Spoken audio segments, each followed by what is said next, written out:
আল্লাহ পাক রব্বুল আলামিন এই আয়াতের মধ্যে সেই কথাই বলেছেন, ইহুদিরা খ্রিস্টানদের বন্ধু, খ্রিস্টানেরা ইহুদিদের বন্ধু। এই দুই সম্প্রদায় মুসলমানের বন্ধু হতে পারে না। আল্লাহ পাক রব্বুল আলামিন ইমানদারদেরকে, মুসলমানদেরকে সতর্ক করেছেন। এত করে সতর্ক করার পরেও যারা নাকি ইহুদি খ্রিস্টানদের সাথে গলায় গলায় সম্পর্ক রাখবে, ইহুদি খ্রিস্টানদের সাথে অন্তরঙ্গ সম্পর্ক রাখবে, তাদের পরিণতি কি হবে? আল্লাহ পাক রব্বুল আলামিন আয়াতের পরবর্তী অংশের মধ্যে বলেন, ওয়ামাই ইয়াতাওয়াল্লাহু মিনকুম ফাইন্নাহু মিনহুম। আল্লাহ পাক রব্বুল আলামিন বলেন, এত করে সতর্ক করার পরেও যারা নাকি ইহুদি খ্রিস্টানদের সাথে গলায় গলায় সম্পর্ক রাখবে, অন্তরঙ্গ সম্পর্ক রাখবে, ওই সমস্ত নামধারী মুসলমানেরা ওই ইহুদি খ্রিস্টানদের অন্তর্ভুক্ত। জোরে বলেন নাউজুবিল্লাহ। আল্লাহর পয়গম্বর বলেন, আল মারউ মা মান আহাব্বা ইলাইহি, যার সাথে যার মুহাব্বত তার সাথে তার কিয়ামত। যারা নাকি হাফেজে কোরআন আলেমদের সাথে সম্পর্ক রাখবে, তাদের হাসর নাসর কিয়ামত হবে তাদের সাথে, ঠিক কিনা? আর যারা নাকি ইহুদি খ্রিস্টানদের সাথে সম্পর্ক রাখবে, তাদের হাসর নাসর ইহুদি খ্রিস্টানদের সাথে হবে। এবার বুঝে থাকলে বলেন তো দেখি, ইহুদি খ্রিস্টানদের হাসর নাসর ভালো না খারাপ? আরো জোরে বলেন। আল্লাহ পাক রব্বুল আলামিন সতর্ক করে দিয়েছেন, ইহুদি খ্রিস্টানদের সাথে গলায় গলায় সম্পর্ক রাখিও না। এত করে সতর্ক করার পরেও ইহুদি খ্রিস্টানদের সাথে গলায় গলায় সম্পর্ক রাখে এমন নামধারী মুসলমান মুনাফিক নাস্তিক আমাদের সমাজের মধ্যে আছে না নাই? এই দালাল শ্রেণীর লোক আমাদের দেশ এবং সমাজের মধ্যে আছে না নাই? এরা দেখবেন যখনই রাত 12টা হয়, টেলিভিশনের পর্দার মধ্যে এসে ইসলামের বিরুদ্ধে বিষোদাগার করে, ঠিক কিনা? এরা দেখবেন বিষোদাগার করে। ইসলামই হলো তাদের জ্বালা পোড়া। যারা নাকি ইসলামের স্বার্থে, ইসলামের পক্ষে কোনো কথা বলে, তাদেরকে ঢালাও ভাবে জঙ্গিবাদের স্লোগান দেয়, জঙ্গিবাদের তকমা লাগায়, ঠিক কিনা? জোরে বলেন। জঙ্গিবাদ, জঙ্গি কাকে বলে? যে নাকি অস্ত্রধারী যোদ্ধা, তাকে কি বলে? জঙ্গি। কিন্তু দেখা যায় একজন খেলোয়াড়, সেও ইসলামের পক্ষে কথা বলে, তাকেও জঙ্গি বলে। তার মানে হলো ইসলামের পক্ষে, পর্দার পক্ষে, টুপির পক্ষে, হজের পক্ষে কথা বললেই এদের শরীরের মধ্যে জ্বালা পোড়া শুরু হয়, ঠিক কিনা? জোরে বলেন। কিন্তু ইহুদি খ্রিস্টানরা কোনো মুসলিম রাষ্ট্রের মধ্যে যদি তাণ্ডব চালায়, তখনও তাদেরকে দেখা যায় না। গর্তের মধ্যেও বাটি চালান দিয়েও তাদেরকে খুঁজে পাওয়া যায় না, ঠিক কিনা? জোরে বলেন। আজকে ইসরায়েল যে কাণ্ডগুলো করতেছে, এর 100 ভাগের 1 ভাগ যদি কোনো মুসলিম রাষ্ট্র করত, তাহলে দেখতেন এদের চেতনা আর আবেগের ঠেলায়, এদের মানবতার ঠেলায় এই দেশের মধ্যে বাস করাটা দুষ্কর হয়ে যেত, ঠিক কিনা? জোরে বলেন। আসলে এরা হলো ইহুদি খ্রিস্টানদের এজেন্ট। টাকার বিনিময়ে ইহুদি খ্রিস্টানদের পক্ষে কথা বলে, মুসলমানদেরকে সমাজের মধ্যে আপনার হেনস্থা করে, মুসলমানদেরকে দমিয়ে রাখতে চায়, ঠিক কিনা? জোরে বলেন। ভাইয়েরা আমার, এই সমস্ত ইহুদি খ্রিস্টানদের দালাল নাস্তিক বেঈমানেরা এই 90% মুসলমানের দেশে মুসলমানের নাকের ডোগায় বসে মাস্তানি করে, আর মুসলমানেরা চুপচাপ বসে থাকবে। এটা কি হতে পারে? আজকে ইহুদি খ্রিস্টান এবং নাস্তিক বেঈমানেরা আমাদেরকে জঙ্গি বলে। ভাইয়েরা আমার, 20 বছর পর্যন্ত আফগানিস্তানের মুজাহিদদেরকে জঙ্গিবাদ বলেছে, অথচ এই 20 বছর পূর্বে 2001 সনে এমন তাণ্ডব এই খ্রিস্টান সম্প্রদায়, বেঈমান সম্প্রদায় চালিয়েছে, মনে হয় আফগানের পাহাড়গুলা মাটির সাথে ধুলায় মিশিয়ে দিবে, ঠিক কিনা? জোরে বলেন। জঙ্গিবাদ বলে আমাদের মিডিয়াগুলোর মধ্যে অপপ্রচার চালিয়েছে, সাধারণ মুসলমানদেরকে বিভ্রান্ত করেছে। কিন্তু 20 বছর পর দেখা গেল, যখন আফগান সাধারণ মুজাহিদরা এই সমস্ত গাদ্দার বেঈমানদের বিরুদ্ধে নারে তাকবীর, আল্লাহু আকবার স্লোগান দিয়ে ময়দানের মধ্যে অস্ত্র নিয়ে ঝাঁপিয়ে পড়ে গেছে, 20 বছর পর কুত্তার মতো নাকের মধ্যে খড় দিয়ে আফগানের জমিন থেকে লেজ গুটিয়ে পালিয়েছে, ঠিক কিনা? করে বলেন। আজও যারা ফিলিস্তিনের মধ্যে তাণ্ডব চালায়, আল্লাহর কসম করে বলি, ও মুসলমান, সকল ভেদাভেদ ভুলে গিয়ে ঐক্যবদ্ধ হয়ে তোমরা যদি অস্ত্র হাতে নিয়ে ঈমানই বলে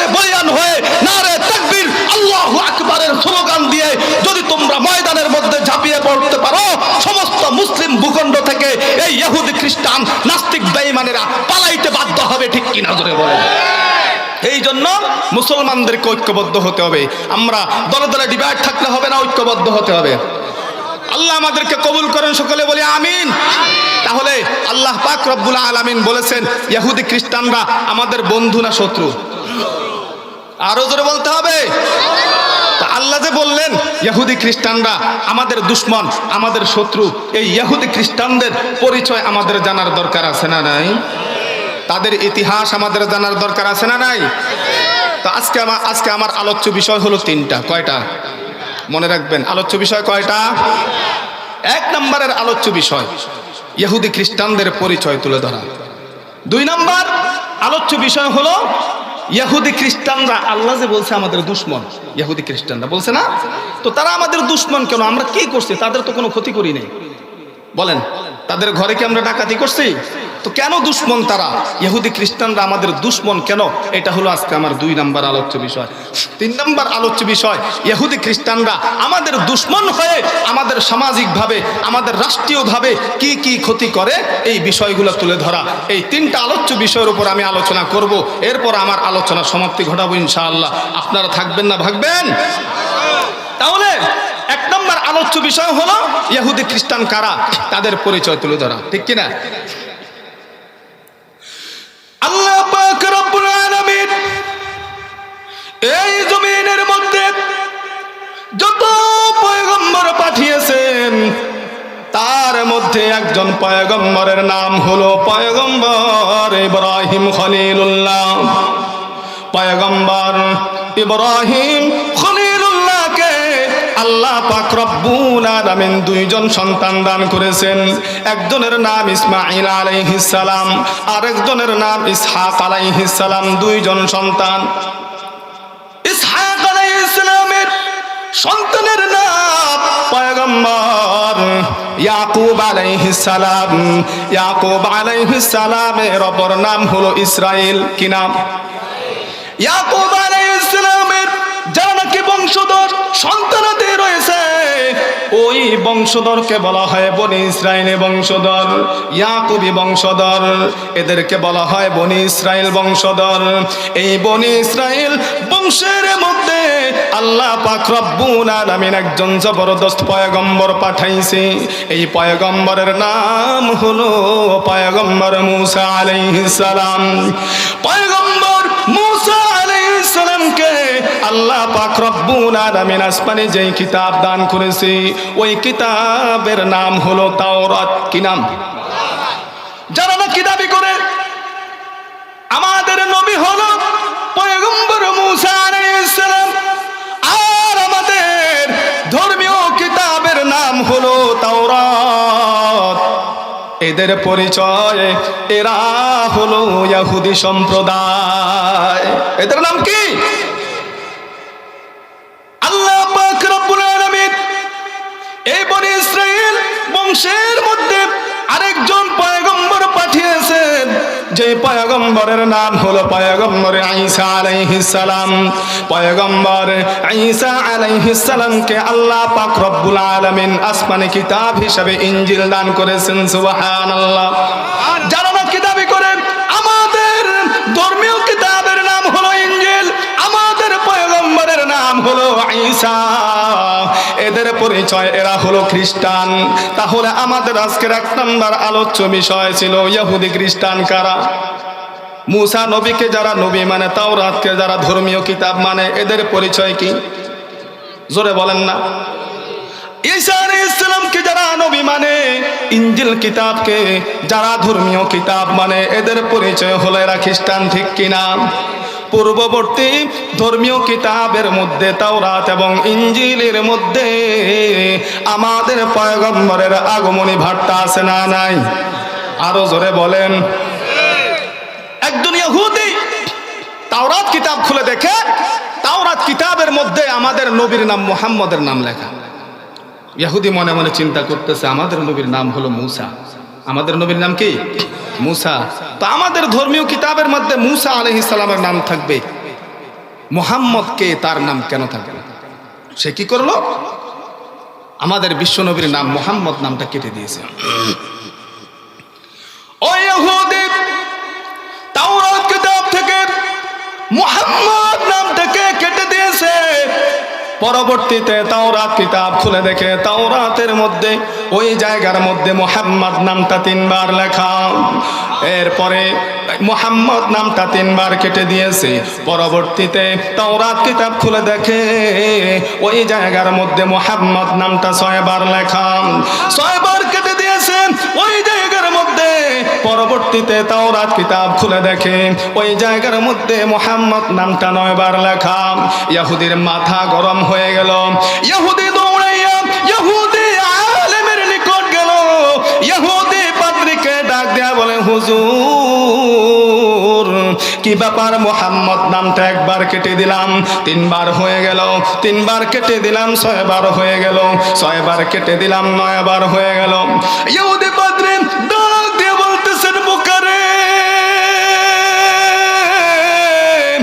আর এই নামটা কাটার জন্য চেষ্টা করিস না রে বোকা। আর যদি কাটার চেষ্টা করিস তাওরাত কিতাবের মধ্যে মুহাম্মদ নাম ছাড়া আর কিছুই থাকবে না। আল্লাহর নবীর নাম তাওরাত কিতাব থেকে মুছে ফেলতে চেয়েছে, ঠিক কি না জোরে বলেন? ইসলামের বাতিকে দুনিয়ার জমিন থেকে মুছে ফেলতে চায়, নিভিয়ে দিতে চায়। ইসলামের আলোকে বিশ্ব নবীর নাম দুনিয়ার জমিন থেকে মুছে ফেলতে চায়। আল্লাহর কোরআনকে দুনিয়া থেকে বিদায় করতে চায়। এই রকম ইসলামের দুশ্মন, কোরআন হাদিসের দুশ্মন এই জমিনের মধ্যে আছে না নাই? আমরা ওই সমস্ত ইসলামের দুশ্মন নাস্তিক মুরতাদদেরকে সতর্ক করে দিয়ে জানিয়ে দিতে চাই, এই দেশ হলো 92% মুসলমানের দেশ, ঠিক কি না জোরে বলেন? এই দেশের মধ্যে বসে ইসলাম বিরোধী কোনো কথা বলে মাস্তানি করবা, মুসলমান এটা কোনোভাবে সহ্য করবে না, ঠিক কি না জোরে বলেন? গ্রাম্য এক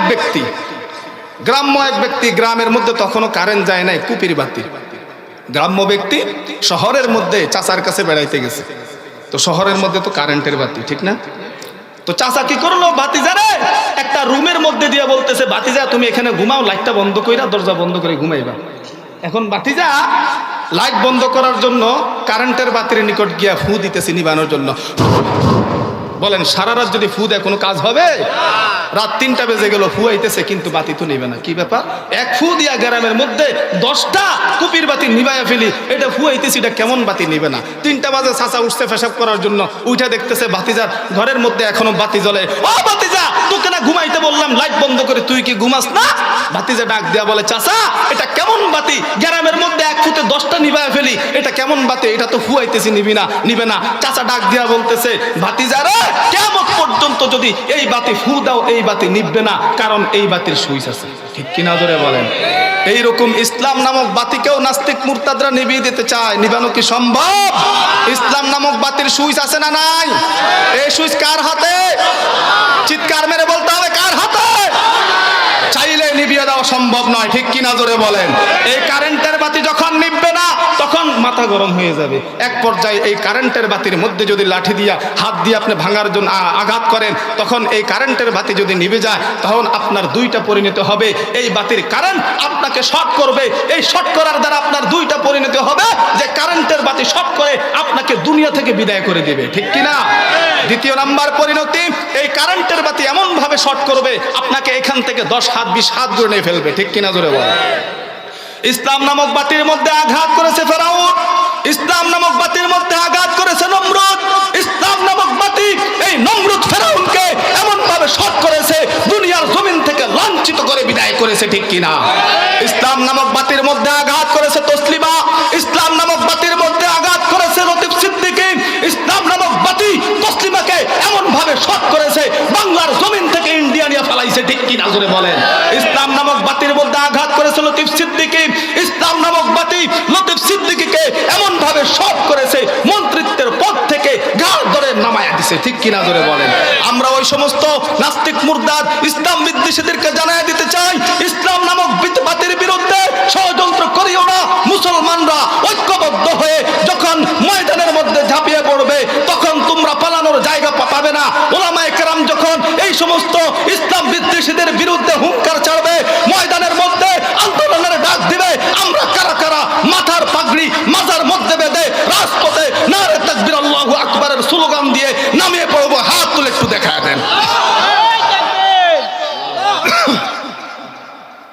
ভাইরা আমার, তাহলে তাওরাত এবং ইনজিলের মধ্যে আমাদের নবীর আগমনী বার্তা আছে না নাই? আরো জোরে বলতে হবে, আছে না নাই?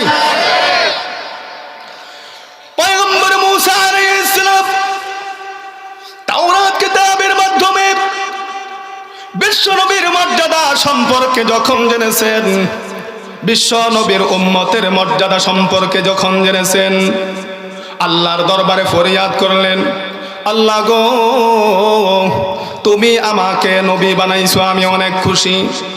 আয় আল্লাহ রাব্বুল আলামিন, আমাকে যদি এই নবীর উম্মত বানাইতা তাহলে আমি অনেক খুশি হইতাম। আল্লাহ পাক রব্বুল আলামিন পয়গম্বর মূসা আলাইহিস সালামের দোয়াকে কবুল করেন নাই। পরবর্তীতে পয়গম্বর ঈসা আলাইহিস সালাম আল্লাহর দরবারে ফরিয়াদ করেছেন, মাবুদ তুমি আমাকে নবী বানাইছো, আয় আল্লাহ আমি অনেক খুশি, কিন্তু আল্লাহ বিশ্ব নবীর উম্মত যদি বানাইতা আরো খুশি হইতাম। আল্লাহ পাক রব্বুল আলামিন পয়গম্বর ঈসা আলাইহিস সালামের দোয়াকে কবুল করেছেন, যার কারণে পয়গম্বর ঈসা আলাইহিস সালাম কিয়ামতের পূর্বে আবার বিশ্ব নবীর উম্মত হয়ে জমিনের মধ্যে আগমন করবে। ইহুদিরা তাওরাতের মাধ্যমে, খ্রিস্টানরা ইনজিলের মাধ্যমে বিশ্ব নবী সম্পর্কে জেনেছে, বিশ্ব নবীর উম্মতের ফজিলত সম্পর্কে জেনেছেন। ইহুদিরা কান্দে, আয় আল্লাহ নবী পাঠাও, নবী পাঠাও, এই দামি নবীর উম্মত হব। খ্রিস্টানরাও আল্লাহর দরবারে কান্দে, মাবুদ নবী পাঠাও, নবী পাঠাও, নবীর হাতে বায়াত গ্রহণ করব, নবীর উম্মত হয়ে যাব। ইহুদিরাও কান্দে, খ্রিস্টানরাও নবীর আগমনের জন্য কান্দে। অবশেষে আল্লাহ পাক রব্বুল আলামিন 570 খ্রিস্টাব্দে বিশ্ব নবী, দামি নবীকে দুনিয়ার জমিনে পাঠায়া দিছে। জোরে বলেন সুবহানাল্লাহ। বিশ্ব নবীর যখনই আগমন ঘটেছে, ওই রাত্রিতে, ওই সময় একজন ইহুদি পাদ্রী মক্কা নগরীতে অবস্থান করতেছিলেন। ইহুদি পাদ্রী লক্ষ্য করলেন কিসরার রাজপ্রাসাদটা ভেঙে গেছে। ইহুদি পাদ্রী লক্ষ্য করলেন সহস্র বছর যাবত প্রজ্বলিত অগ্নিকুণ্ড নেমে গেছে। ইহুদি পাদ্রী মনে মনে চিন্তা করতেছে, তাওরাতের মাধ্যমে জানতে পারলাম এই সমস্ত নিদর্শন হলো যেই দিন বিশ্ব নবী দুনিয়ার জমিনে আগমন করবে, সেই দিন তো এই ঘটনাগুলা ঘটবে। ইহুদি পাদ্রী নিশ্চিত হয়ে গেলেন বিশ্ব নবী, দামি নবী আজকে দুনিয়ার জমিনে আগমন করেছেন। ইহুদি পাদ্রী পরদিন সকালবেলায় মক্কা নগরীতে ঘোষণা করেছেন, গতকালকে তোমাদের এলাকায় কোন কোন সন্তান জন্ম নিয়েছে, এই নবজাতক বাচ্চাদেরকে আমার সামনে হাজির করো। মায়েরা বাচ্চা নিয়ে ইহুদি পাদ্রীর সামনে হাজির হয়ে যায়। ইহুদি পাদ্রী ডাক দেয়া বলে, মাগো তোমার এই সন্তানের নাম কি? বলে আমার সন্তানের নাম হলো আব্দুল করিম। তাওরাত কিতাব খুলে দেখে বিশ্ব নবীর নাম হলো মুহাম্মদ। বলে না না, এই সন্তান নয়, আরেকজন নিয়ে আসো। বলে তোমার সন্তানের নাম কি? বলে আমার সন্তানের নাম হলো মুহাম্মদ। বলে বাবার নাম কি? বলে বাবার নাম হলো আব্দুল করিম। ইহুদি পাদ্রী ডাক দেয়া বলে, না না, বিশ্ব নবীর বাবার নাম তো হবে আব্দুল্লাহ। আল্লাহু আকবার। এইবার ইহুদি পাদ্রী বলে নেক্সট বাচ্চা নিয়ে আসো। অবশেষে মা আমেনা বিশ্ব নবীকে কোলের মধ্যে নিয়ে ইহুদি পাদ্রীর সামনে হাজির হয়ে যায়। ইহুদি পাদ্রী ডাক দেয়া বলে, মাগো তোমার এই সন্তানের নাম কি? বলে আমার সন্তানের নাম হলো মুহাম্মদ। তাওরাত কিতাব খুলে দেখে বিশ্ব নবীর নাম হবে মুহাম্মদ। বলে তোমার স্বামীর নাম কি? সন্তানের পিতার নাম কি? বলে তার পিতার নাম হলো আব্দুল্লাহ।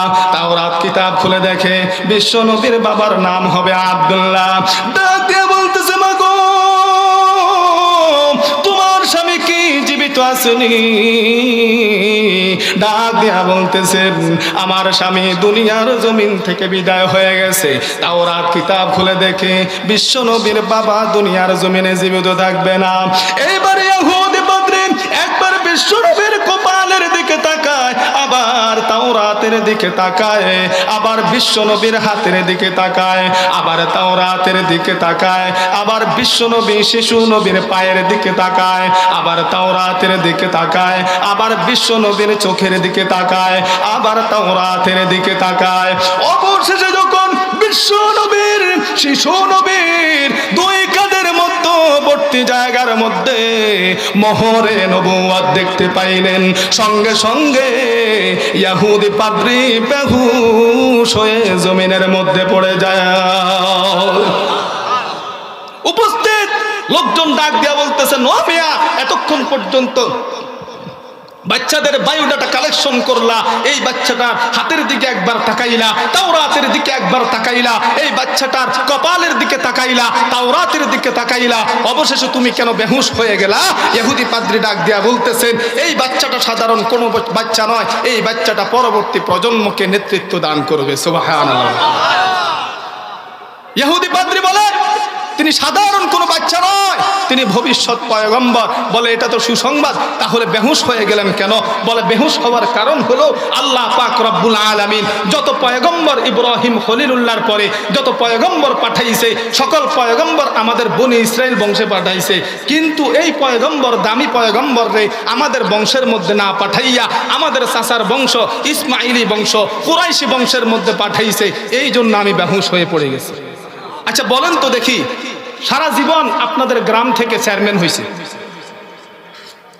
এখন এই চেয়ারম্যানই যদি আপনাদের গ্রাম থেকে অন্য গ্রামে চলে যায়, তাহলে আপনাদের ভালো লাগবে না খারাপ লাগবে? আরো জোরে বলেন। ইহুদি পাদ্রী দৌড়াইয়া তার এলাকার মধ্যে চলে যায়। এইবারে ইহুদি পাদ্রী তার এলাকার মধ্যে গিয়ে গির্জার সামনে গিয়ে ইহুদি খ্রিস্টানদেরকে ডাক দেয়া বলে, আজকে তোমাদের জন্য দুইটা সংবাদ নিয়ে আসছি, একটা হলো সুসংবাদ, আরেকটা হলো দুঃসংবাদ। বলে সুসংবাদ কি? বলে সুসংবাদ হলো তাওরাত এবং ইনজিলের মাধ্যমে তোমরা যেই পয়গম্বরের আগমনের সংবাদ পেয়েছো, যেই পয়গম্বরের জন্য তোমরা অপেক্ষমান, ওই দামি পয়গম্বর আজকে দুনিয়ার জমিনে আগমন করেছে। জোরে বলেন সুবহানাল্লাহ। উপস্থিত ইহুদিরা ডাক দিয়ে বলতেছে, ওই দামি নবীকে একটা নজর দেখে আসি চলো। ইহুদি পাদ্রী ডাক দেয়া বলে, খুশির সংবাদ শুনে তোমরা পাগল হয়ে গেছো, দুঃসংবাদটাকে শুনবা না? বলে দুঃসংবাদ কি? বলে দুঃসংবাদ হলো আল্লাহ পাক রব্বুল আলামিন যত পয়গম্বর পাঠাইছেন, ঈসা নবী, দাউদ নবী, ইয়াহইয়া নবী, জাকারিয়া নবী, যত পয়গম্বর আল্লাহ দুনিয়াতে পাঠাইছেন, সকল পয়গম্বরকে আমাদের বনি ইসরাইল বংশের মধ্যে পাঠাইছেন, কিন্তু এই দামি নবী শ্রেষ্ঠ পয়গম্বরকে আল্লাহ পাক রব্বুল আলামিন আমাদের বংশের মধ্যে না পাঠাইয়া আমাদের চাচার বংশ ইসমাইলি বংশের মধ্যে পাঠাইছে। যখন এই কথা বলেছে, উপস্থিত ইহুদি খ্রিস্টানেরা ডাক দেয়া বলে, এই কাজটা করে আল্লাহ পাক রব্বুল আলামিন আমাদের প্রতি জুলুম করেছে, আল্লাহ বড় জালেম, সুতরাং ওই আল্লাহকে আজ থেকে আমরা মানি না। জোরে বলেন নাউজুবিল্লাহ। আল্লাহ কি জালেম নাকি ইনসাফদার? ইহুদি খ্রিস্টানরা বলে আল্লাহ আমাদের বংশে পাঠায় নাই, আমাদের প্রতি জুলুম করেছে, আল্লাহ বড় জালেম, এই আল্লাহকে আমরা মানি না। আর আল্লাহ যে নবী পাঠাইছে, যত দামি নবী হোক না কেন, এই নবীকেও আমরা মানি না। এই নবী শুধু আল্লাহর নবী, সুতরাং এ আমাদের নবী না। এক আল্লাহকেও আমরা মানি না। আগে ইহুদি খ্রিস্টানরা এক আল্লাহকে মানত, ওই দিন থেকে ইহুদি খ্রিস্টানরা আল্লাহর সাথে কয়েক আল্লাহ, কয়েক খোদা যুক্ত করেছে। সুতরাং এখন যারা ইহুদি খ্রিস্টান হওয়ার দাবিদার, ইহুদি খ্রিস্টান দাবি করে, এরা কেউ অরিজিনাল ইহুদি খ্রিস্টান নয়, আহলে কিতাব নয়, এরা সবাই হলো মুশরিক। ঠিক কিনা জোরে বলে? তো আল্লাহ বড় জালেম, আল্লাহকেও মানি না, আল্লাহর নবীকেও মানি না। আমরা যেহেতু এক আল্লাহ মানি না, আমরা যেহেতু নবী মানি না, কিয়ামত পর্যন্ত যারা নাকি আল্লাহকে এক আল্লাহ বলে মানবে, কিয়ামত পর্যন্ত যারা নাকি এই নবীকে নবী হিসাবে মানবে, আল্লাহ যেমন দুশমন, নবী যেমন দুশমন, এই আল্লাহর বান্দারা আর নবীর উম্মতেরাও আমাদের দুশমন। 2 নম্বর আলোচ্য বিষয়, ইহুদি খ্রিস্টানরা আমাদের দুশমন কেন? পাইছেননি? জোরে বলেন না, বুঝেন না? আলোচনা বুঝেন নাই? ইহুদি খ্রিস্টানরা আমাদের আলোচনা শত্রু কেন, দুশমন কেন? এর কারণ হলো যে তাদের বংশের মধ্যে বিশ্বনবীকে পাঠানো হয় নাই। এখন আপনারা প্রশ্ন করতে পারেন, হুজুর আল্লাহ পাক রব্বুল আলামিন ইয়াহইয়া নবী, জাকারিয়া নবী সকল নবীকে বনি ইসরাইল বংশে পাঠাইছেন, তো এই নবীকেও বনি ইসরাইল বংশে পাঠাইয়া দিয়েছেন, এই ভেজালটা কেন লাগাইছে? ঠিক কিনা জোরে বলেন? এর জবাব হলো, আপনাদের কি মনোযোগ আসেনি নাকি? আচ্ছা, এর জবাব হলো, আপনার যদি 10 জন ছেলে থাকে, 11 নম্বরে যদি একজন মেয়ে হয়, বলেন তো দেখি এই মেয়েটা আদর পাবে কি পাবে না? আপনার জিন্দিগিতে কোনো সন্তান হয় নাই, বৃদ্ধ বয়সে একটা সন্তান হয়েছে, এই ছেলেটা, এই বাচ্চাটা আদর কম পাবে না বেশি পাবে?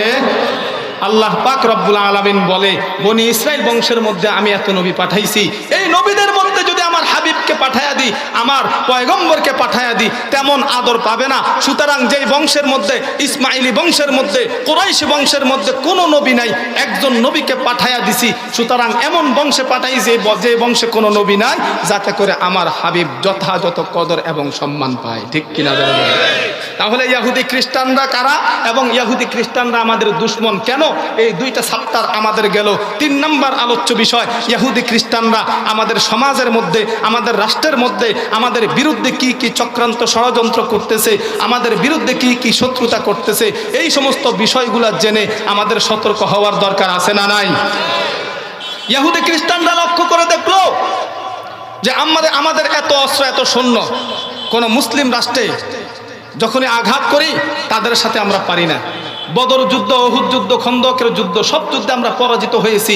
এই পরাজিত হওয়ার কারণটা কি? তারা অনেক গবেষণা করে দেখছে যে মুসলমানরা অস্ত্রের বলে যুদ্ধ করে না, মুসলমানদের সৈন্য সংখ্যার বলে যুদ্ধ করে না, মুসলমানরা যুদ্ধে জয়লাভ করার একটাই মাধ্যম, একটাই কারণ, সেটা হলো তাদের ঈমান। এই ঈমান হলো তাদের প্রধান অস্ত্র। ভাই দয়া করে মোবাইলটা বন্ধ করেন, বন্ধ করেন, লাইটটা বন্ধ করেন। তাদের 1 নম্বর অস্ত্র হলো কি? ঈমান। কি? এই জায়গাটা একটু ভরেন, কেমন লাগছে? সামনে খুব পড়ে না? আচ্ছা, তো যতদিন পর্যন্ত মুসলমানদের, ইমানদারদের ঈমান মজবুত থাকবে, শক্ত থাকবে, ততদিন পর্যন্ত মুসলমানদেরকে ঘায়েল করা যাবে না, মুসলমানদেরকে আমাদের দাসে, আমাদের গোলামে পরিণত করা যাবে না। সুতরাং তাদের বিরুদ্ধে যদি যুদ্ধে জয়লাভ করতে হয়, তাদেরকে যদি ঘায়েল করতে হয়, তাহলে দেখতে হবে তাদের ঈমান দুর্বল করতে হলে তাদেরকে ঈমান কে শিক্ষা দেয়, তাদেরকে কোরআন হাদিস কে শিক্ষা দেয়, তাদেরকে বাতিলের বিরুদ্ধে ঝাঁপিয়ে পড়ার জন্য কারা উদ্বুদ্ধ করে। তারা চিন্তা ভাবনা করে দেখলো যে উলামায়ে কেরাম, শাহজালাল, শাহপরান, খাজা মুঈনুদ্দিন চিশতি রহমতুল্লাহি আলাইহি, আব্দুল কাদের জিলানী রহমতুল্লাহি আলাইহি, মুফতি আমিনী ফজলুল হক রহমতুল্লাহি আলাইহি, হাফিজ জি হুজুর, ফিরজি হুজুর, সাইখুল হাদিস সাহেব রহমতুল্লাহি আলাইহি, এরাই জনগণকে ইসলামের পক্ষে মাঠে নামার জন্য কোরআন হাদিস শিখায়, তাদেরকে ইসলামী জ্ঞান দেয়, তাদেরকে ইসলামী ধ্যান ধারণা দেয়। ঠিক কিনা জোরে বলেন? এইবারে ইহুদি খ্রিস্টানেরা লক্ষ্য করে দেখলো এই আলেম সম্প্রদায় কোত্থেকে আসতেছে, এই ফ্যাক্টরিগুলা কোত্থেকে আসতেছে, এই কোন ফ্যাক্টরি থেকে এই সমস্ত আলেমরা আসতেছে। তারা লক্ষ্য করে দেখলো যে এই সমস্ত ফ্যাক্টরি থেকে, যে এই সমস্ত গর্ভ থেকে এই সমস্ত আলেমরা দুনিয়াতে আসতেছে। তারা লক্ষ্য করে দেখলো আব্দুল কাদের জিলানী রহমতুল্লাহি আলাইহির মা হলো একজন পর্দাসীন মহিলা, কোরআন তেলাওয়াত করনেওয়ালা মহিলা। তারা লক্ষ্য করে দেখলো মুফতি ফজলুল হক আমিনী রহমতুল্লাহি আলাইহির মা হলো একজন পর্দাসীন মহিলা। তারা লক্ষ্য করে দেখলো আহমদ শফি রহমতুল্লাহি আলাইহির মা হলো একজন পর্দাসীন মহিলা, কোরআন তেলাওয়াত করনেওয়ালা মহিলা।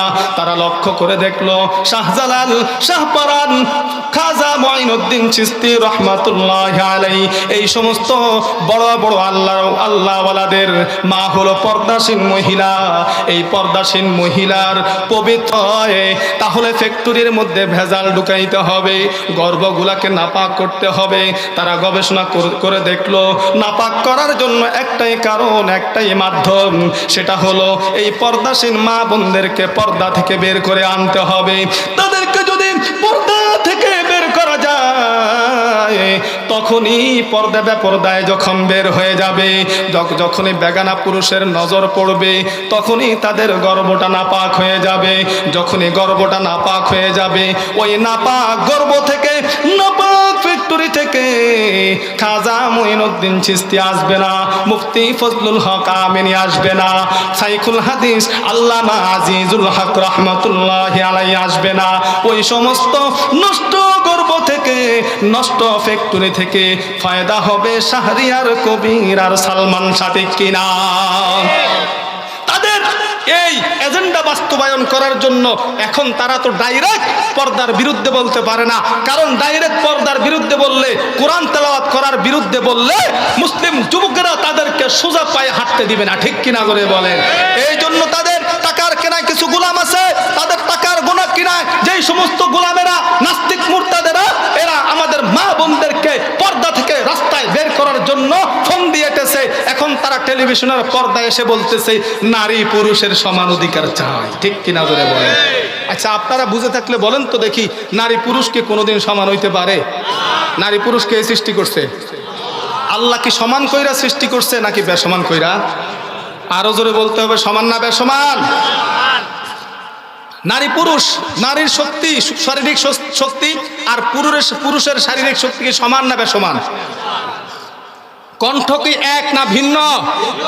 আরো জোরে বলতে হবে। তো আল্লাহ বানাইছে সর্বদিক থেকে বেসমান কইরা, তোরা কেমনে সমান সমান বানাবি, ঠিক কিনা জোরে বলে? এখন যদি অধিকারের কথা বলে যে নারী পুরুষের সমান অধিকার চাই, আসলে নারী পুরুষ সৃষ্টি করছে আল্লাহ, অধিকারও আল্লাহ সিলেক্ট করে দিছে, ঠিক কিনা জোরে বলে? নারীদেরকে যে অধিকার দিলে নারীদের জন্য ভালো হবে, পুরুষকে যে অধিকার দিলে পুরুষের জন্য ভালো হবে, আল্লাহ সেই বিধিবিধান কোরআন হাদিসের মধ্যে দিয়ে দিছে, ঠিক কিনা জোরে বলেন? সব ক্ষেত্রে নারীকে অগ্রাধিকার দিলে চলবে না, সব ক্ষেত্রে পুরুষকে অগ্রাধিকার দিলে চলবে না। এই জন্য কিছু কিছু ক্ষেত্রে আমাদের মা বোনদেরকে অগ্রাধিকার বেশি দেওয়া হয়েছে, পুরুষদেরকে কম দেওয়া হয়েছে। কিছু কিছু ক্ষেত্রে পুরুষদেরকে অগ্রাধিকার বেশি দেওয়া হয়েছে, নারীদেরকে কম দেওয়া হয়েছে, ঠিক কিনা জোরে বলেন? মা জাতি, আমাদের মা, এরা কি নারী না পুরুষ? আরো জোরে বলতে হবে। মায়ের সম্মান বেশি না বাবার সম্মান বেশি? এরপরে আমরা যারা বিয়ে করছি, বিবাহিত, বিয়ে করতে গেলে নারীরা, আমাদের বউরা আমাদেরকে মোহর দিছে না, আমরা মোহর দিছি, তো নারীর অধিকার প্রতিষ্ঠিত হলো না পুরুষের অধিকার? আরো জোরে বলেন না?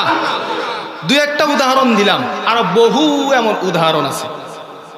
নারীদেরকে অগ্রাধিকার দেওয়া হয়েছে। রাস্তার মধ্যে যখন গাড়িতে উঠবেন, একটা নারী যখন উঠবে, তখন নারীর জন্য সংরক্ষিত আসন আছে, কিন্তু আমগুলো লেগে কোনো সংরক্ষিত আসন নাই, অসহায়ের মতন আমরা দাঁড়ায় থাকতে হবে, ঠিক কিনা জোরে বলে? তাহলে নারীর অধিকার বেশি না কম? কিন্তু তারা নারীর অধিকার তারা কি উদ্দেশ্য নিতে চায়, কি বুঝাইতে চায়? উদ্দেশ্য হলো আমাদের মা বোনদেরকে সমান অধিকারের স্লোগান দিয়া মা বোনদেরকে রাস্তায় নামাও। পুরুষরা গার্মেন্টসে কাজ করে, তোমরাও গার্মেন্টসে যাও। পুরুষরা ফ্যাক্টরিতে কাজ করে, তোমরাও ফ্যাক্টরিতে যাও। পুরুষরা মার্কেটে যায়, তোমরাও মার্কেটে যাও। উদ্দেশ্য হলো ঘর থেকে বের করে, পর্দা থেকে বের করে আমাদের মা বোনদেরকে বেপরদায় নামাইয়া জমিনটাকে একটা বেশ্যাখানায় পরিণত করা, ঠিক কিনা জোরে বলেন? কিন্তু তাদের এই সমস্ত স্লোগানে উদ্বুদ্ধ হয়ে আমাদের কিছু মা বোন আছে যারা নাকি বেপরদা হইয়া উল্টা পাল্টা পোশাক পইরা রাস্তার মধ্যে নামে আর তিড়িং বিড়িং করে। তাদের এই সমস্ত তিড়িং বিড়িং দেখা যুবকের হয় মাথা নষ্ট, ঠিক কিনা জোরে বলেন? এই যুগের নারীদের নাই যে শরম, চলনে ফেরনে তার নাই যে ধরন, ঠিক কিনা? এই যুগের নারীদের নাই যে শরম, চলনে ফেরনে তার নাই যে ধরন। বেপরদা হইয়া টাইট প্যান্ট পরিয়া, বেপরদা হইয়া টাইট প্যান্ট পরিয়া যুবকের চরিত্র করছে হরণ। তাই তো সমাজে ঘটে কত অঘটন, তাই তো দেশেতে ঘটে কত অঘটন, ঠিক কিনা? তারা উলঙ্গ হয়ে রাস্তায় নামে আর যুবকের মাথা নষ্ট হয়। যুবক যখন উল্টা পাল্টা কথা বলে, ইফতিজিংয়ের মামলা দিয়া যুবককে 13 শিকের মধ্যে ঢুকায়, কিন্তু সে যে ল্যাংটা হয়ে বাইরেছে এটার কোনো বিচার নেই, কোনো আইন নেই, ঠিক কিনা জোরে বলে? নারী তুমি সম্পদ, নারী তুমি সম্পদ, দেশের ঘরের রানী, তোমার গর্বে ছিল পীর জিলানী। মহিলানি, ঠিক কিনা? ছেড়েছো পর্দা হয়েছো বেপর্দা, ছেড়েছো পর্দা হয়েছো বেপর্দা, তাই রাস্তাঘাটে হয় বস্ত্রহরণ। তাই তো সমাজে ঘটে কত অঘটন, তাই তো সমাজে ঘটে কত অঘটন, ঠিক কিনা? এই যুগের নারীদের নাই যে শরম, চলনে ফেরনে তার নাই যে ধরন। নারী তার সম্মান হারিয়েছে আজ, কাঁধে কাঁধে মিলিয়ে করেছে সে কাজ, ঠিক কিনা? বুঝে না নিজ মান সম্মান অপমান, বুঝে না নিজ মান সম্মান অপমান, তাই পদে পদে হতে হয় পর্দা হরণ। তাই তো সমাজে ঘটে কত অঘটন, তাই তো সমাজে ঘটে কত অঘটন।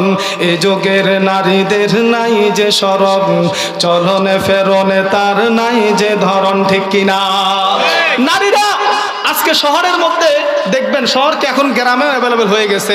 নারীরা এখন সমান অধিকার, নারীও সমান পুরুষও সমান। এই সমান অধিকারে উদ্বুদ্ধ হইয়া পুরুষ যেমন পোশাক পরে নারীও তেমন পোশাক পরে, ঠিক কিনা? পোলানা মাইয়া সিনা বড় দায়, আর আধুনিকতার স্লোগান দিয়া পোলাও এমন এমন পোশাক পরে, এটা ছেলে না মেয়ে এটাও নির্ণয় করা দায়, ঠিক কিনা জোরে বলেন? আগের মতো শান্তি তো আর এখন পাওয়া যায় না, মানুষ সব পাল্টে গেছে, পাল্টে নিত জামানা, জামানা পাল্টে গেছে, জমানা ঠিকই আছে, মানুষ সব পাল্টে গেছে, মানুষ সব পাল্টে গেছে, জামানা ঠিকই আছে, ঠিক কিনা? লম্বা লম্বা আছে চুল, কাঁধেতেও আছে দুল, হাতে দেয় সোনার চুড়ি, চিকন পিতার ঘড়ি, পাঞ্জাবি গায়ে দিয়ে হাত আছে মোড়ানো, লম্বা ওড়নাটা কাঁধে আছে ঝুলানো, হেঁটে চলে আঁকা বাঁকা যেন কোনো নায়িকা। কাছে গিয়ে দেখি হায়রে মাইয়া মানুষ না, এটা হলো আঙ্গ পাড়ার মিস্টার সোহেল রানা, এটা হলো আঙ্গ পাড়ার মিস্টার সোহেল রানা। আগের মতো শান্তি তো আর এখন পাওয়া যায় না, মানুষ পাল্টে গেছে, পাল্টে নিত জামানা, ঠিক কিনা? এই সমান অধিকার, সমান অধিকার, সমান হওয়া সম্ভব? জোরে বলেন।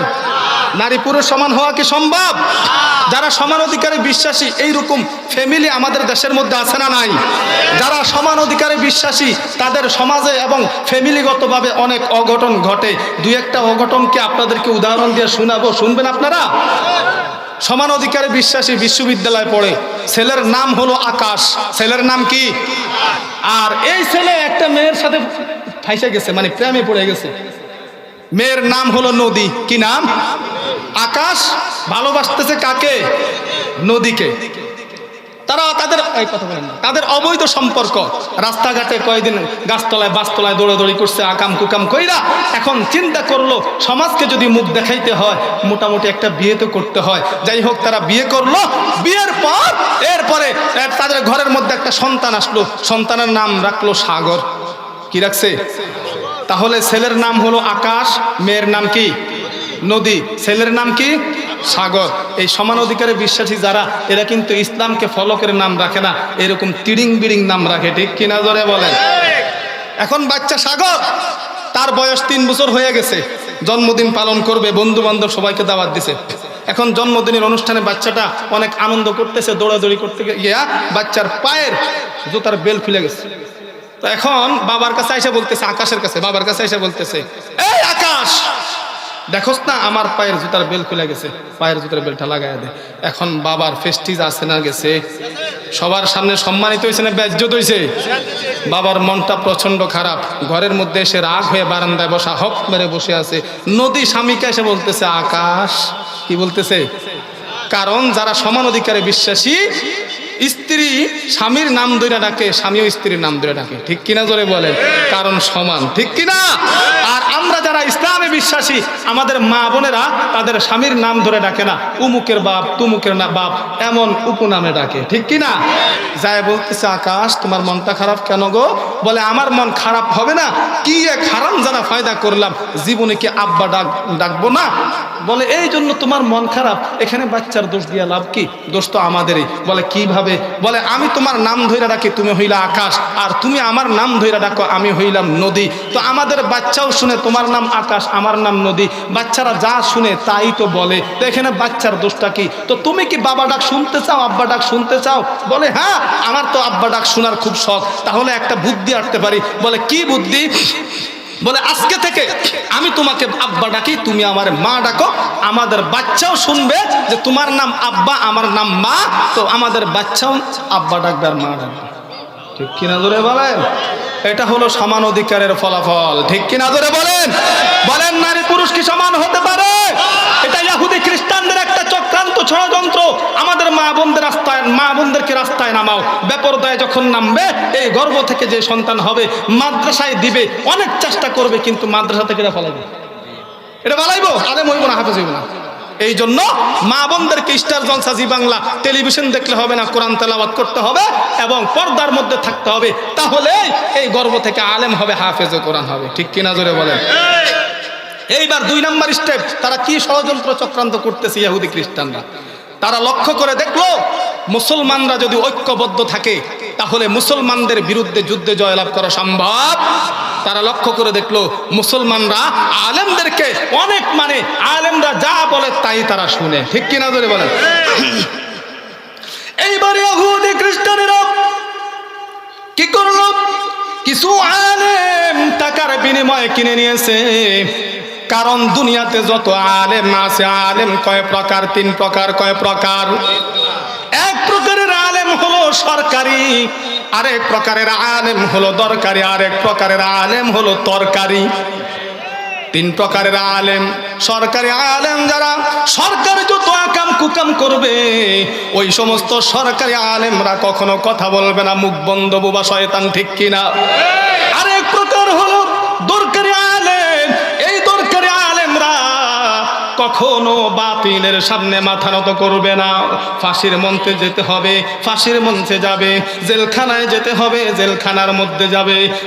এরপরে যেখানে যাওয়া দরকার রিমান্ডে নিবে, তারপরে রিমান্ডে যাবে, কিন্তু বাতিলের সামনে মাথা নত করবে না। এরা হলো দরকারি আলেম। আরেক প্রকারের আলেম হলো তরকারি আলেম। বাজারের মধ্যে তরকারি আলেম, যেমন বাজারের মধ্যে তরকারি যেমন বিক্রি হয়, ওই সমস্ত আলেমরাও তরকারির মতন বাজারের মধ্যে বিক্রি হয়। ঠিক কিনা? ইহুদি এবং খ্রিস্টানেরা তরকারি মার্কা কিছু আলেমকে টাকার বিনিময়ে ক্রয় করেছে যে তোমরা ইসলামের মধ্যে ভিন্ন একটা মতবাদ সৃষ্টি করবা। তা তোমরা তো আলেম, সবাই যদিও না মানে কিছু মানুষ তোমাদেরকে অনুসরণ করবে, মুসলমান দলে দলে ডিভাইড হয়ে যাবে। টাকার বিনিময়ে কিছু আলেম ক্রয় করলেন আহমদ রেজা খা। আহমদ রেজা খাদের মাধ্যমে একটা মতবাদ সৃষ্টি করেছে। এই মতবাদ এখনো বাংলার জমিনে আছে, ভারতে আছে, পাকিস্তানে আছে, এই উপমহাদেশের মধ্যে আছে। যারা নিজেদের ঢোল নিজেরা বাইরায়, গলার মধ্যে সাইনবোর্ড টানায় আমরা হলাম সুন্নি।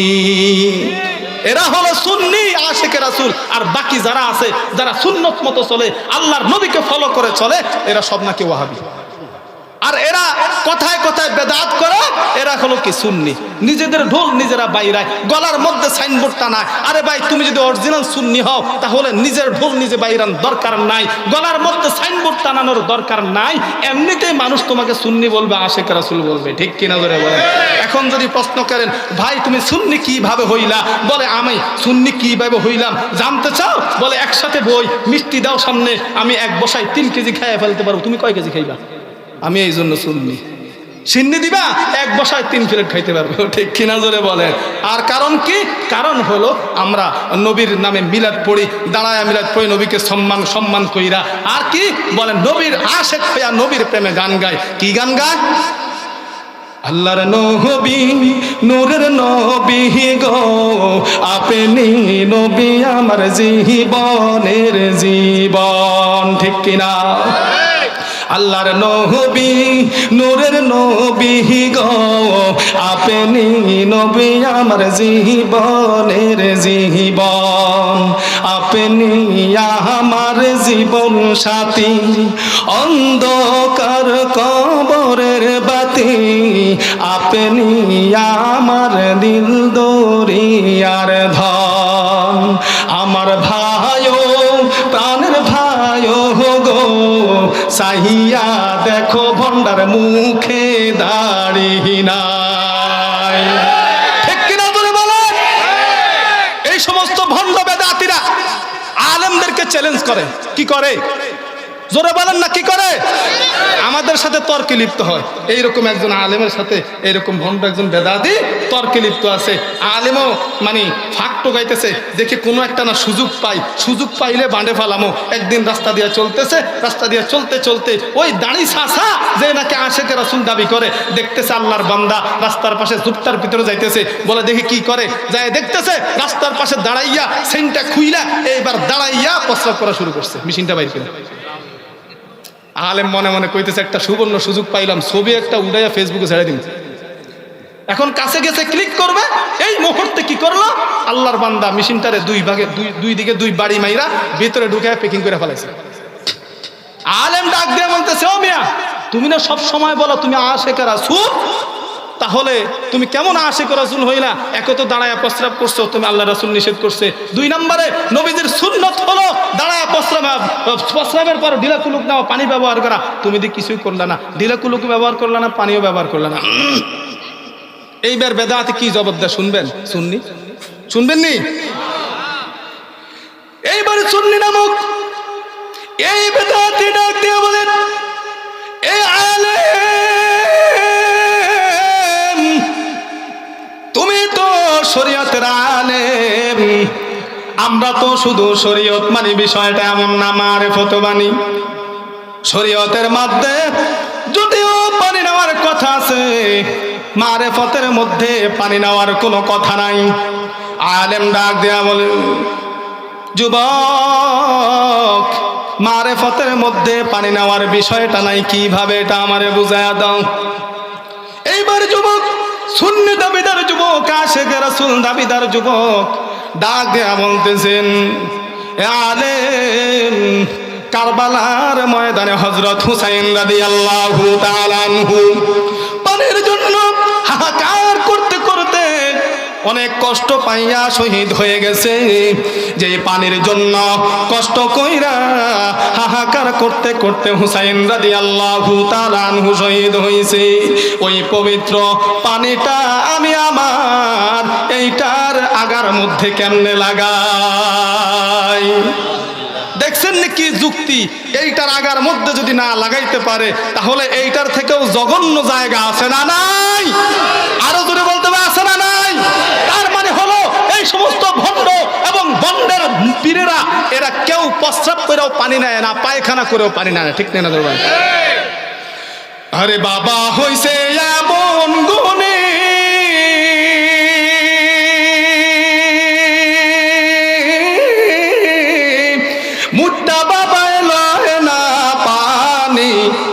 ভাই আপনার মাইকের যে অবস্থা, হুজুর যে আইতেছে আপনার মাইকটা নিয়ে ফেলায় দেয়, আল্লাহ জানে যে টানা টানতেছে, গলার একদম 12টা বেজে গেছে।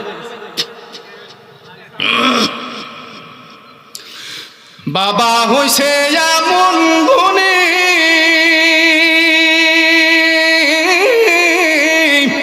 মুদ্দা বাবায় লয় না পানি, খালি করে টানা টানি পর্দার ভেতর। ঠিক কিনা জোরে বলেন? গদি তার আসর বসে রাত 12টার পর, বাবারে, গদি তার আসর বসে রাত 12টার পর। দয়াল বাবা ভণ্ড বাবা লাগে আমার ডর, দয়াল বাবা গাঞ্জার রাজা, লাল পানির সর্দার। লাল পানি চিনেননি? জোরে বলেন না। লাল পানি হলো এমন পানি, যে পানি খাওয়ার পর কারেন্টের খাম্বাকে জড়াইয়া ধরে বলে, আব্বা টাকা দে, মাল খাবো। ঠিক কিনা ধরে বলেন? দয়াল বাবা গাঞ্জার রাজা, লাল পানির সর্দার, গদি তার আসর বসে রাত 12টার পর, বাবারে, গদি তার আসর বসে রাত 12টার পর। দয়াল বাবা ভণ্ড বাবা লাগে আমার ডর, ফেরেশতারা গুরুজো মারবে কবরের ভেতর, বাবারে, ফেরেশতারা গুরুজো মারবে কবরের ভেতর। বাবার ধর্ষণ মিলে যদি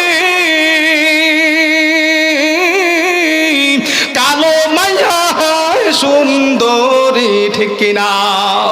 স্বামীর চরণ ছাইরা দিয়া বাবার চরণ দর, গদি তার আসর বসে রাত 12টার পর বাবারে, গদি তার আসর বসে রাত 12টার পর। দয়াল বাবা ভণ্ড বাবা লাগে আমার ডর, ফেরেশতারা গুরজু মারবে কবরের ভেতর ঠিক কিনা? এই ধরনের ভণ্ড এবং ভণ্ড পীর আমাদের দেশের মধ্যে এবং সমাজের মধ্যে অভাব নাই, ঠিক কিনা জোরে বলেন? এই ভণ্ড পীরেরা যতদিন পর্যন্ত আমাদের দেশের মধ্যে ঘাঁটি করে বসে থাকবে, ততদিন পর্যন্ত যতই তোমরা বলো ইসলাম কায়েম করে ফেলবো, সমাজের মধ্যে দিন কায়েম করে ফেলবো, কোনোদিন সম্ভব হবে না, ঠিক কিনা? ভাইরা আমার আলোচনা আমি এখানেই রাখতে চাই, কারণ আমাদের আজকের কাঙ্ক্ষিত প্রধান মেহমান আমাদের সামনে হাজির হয়ে গেছে। সুতরাং আলোচনার সামনে বাড়ানো হবে বেয়াদবি, ঠিক কিনা জোরে বলেন? আলোচনাটা আমি এখানেই রাখতে চাই। ওয়া আখিরু দাওয়ানা আনিল হামদুলিল্লাহি রাব্বিল আলামিন। আসসালামু আলাইকুম ওয়া রাহমাতুল্লাহ। আপনাদের থেকে দোয়া নিয়ে আমি বিদায় নিলাম। আলহামদুলিল্লাহ, আমরা হুজুরের মুখে অত্যন্ত গুরুত্বপূর্ণ আলোচনা শুনছিলাম। এখন আমাদের সম্মুখে উপস্থিত হয়েছেন আপনাদেরই সুপরিচিত, আপনাদেরই নয়নমণি, সারা বাংলাদেশে আলোড়ন সৃষ্টিকারী বক্তা